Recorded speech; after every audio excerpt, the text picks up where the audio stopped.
Hvilken fremtid venter skolerne med den nye folkeskolereform?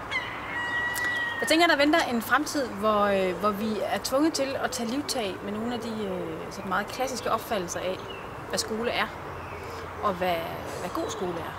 Jeg tror godt, vi kan allerede nu begynde at gøre os overvejelser over, hvilke døre, der bliver åbne for at tænke læringsprocesser, frem for at tænke den klassiske model med noget, der skal overstås, eller noget, der skal gennemføres, fordi så er vi i mål med det, vi skal. Også en fremtid fyldt med forandringer, hvor du gør op med det der med plejer. Plejer er utrolig stærkt i den danske kultur, og også i folkeskolekultur.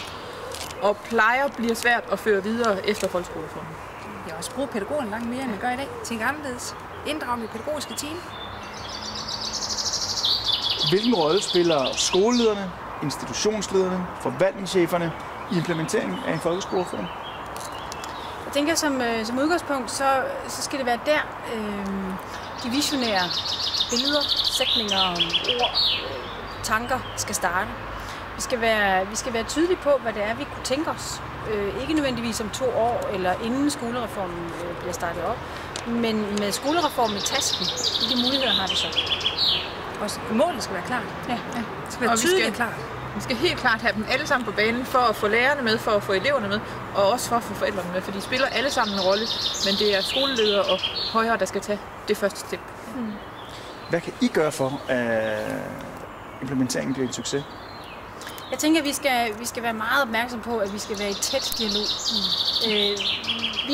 Vi har talt om, at vi skal sætte tempoet ned. Vi skal heller ikke blive for ambitiøse for kort tid. Vi skal være opmærksom på, at der er en dagligdag, ikke nødvendigvis en hverdag og nogle rutiner, der skal køre, men der er en dagligdag, som er anderledes på ledelsesgangen og i klasseværelserne. Ja. Og vi skal huske, at det er en forandring, der kommer til at tage tid. Det er ikke noget, vi kan gøre fra den ene dag til den anden, eller fra det ene skoleår til det andet. Det er ikke sådan, man kan indføre hele skolereformen 1. august 14. Man bliver nødt til at tage den lidt ad gangen og lade den udvikle sig og lade den blive levende, ligesom med løbplanen. Og igen gøre målet klart på lærerne og pædagogerne og sige, det er det stykke, vi er. Når vi er der, så udvider vi. Ja. Er I parat til opgaven? Ja. Meget.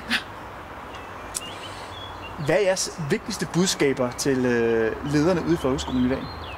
Grib forandringen. Ja, have mod på det. Tag den. Se det som et resultat af det, vi i virkeligheden ellers alle sammen er her for i skoleverdenen. Det er, at den læringsbegejstring, som børnene stiller med i skolen, så vi kan have et narrativ om, at hvor bliver den af i løbet af, fader den i mellemtrinnet og forsvinder den i udskolingen. Ha' det billede for sig og så sige, sådan ser de også ud, at de forlader skolen. Ikke fordi de forlader den, men fordi de har været glade for at være der. Tak. Selv tak. Det gjorde ikke ondt.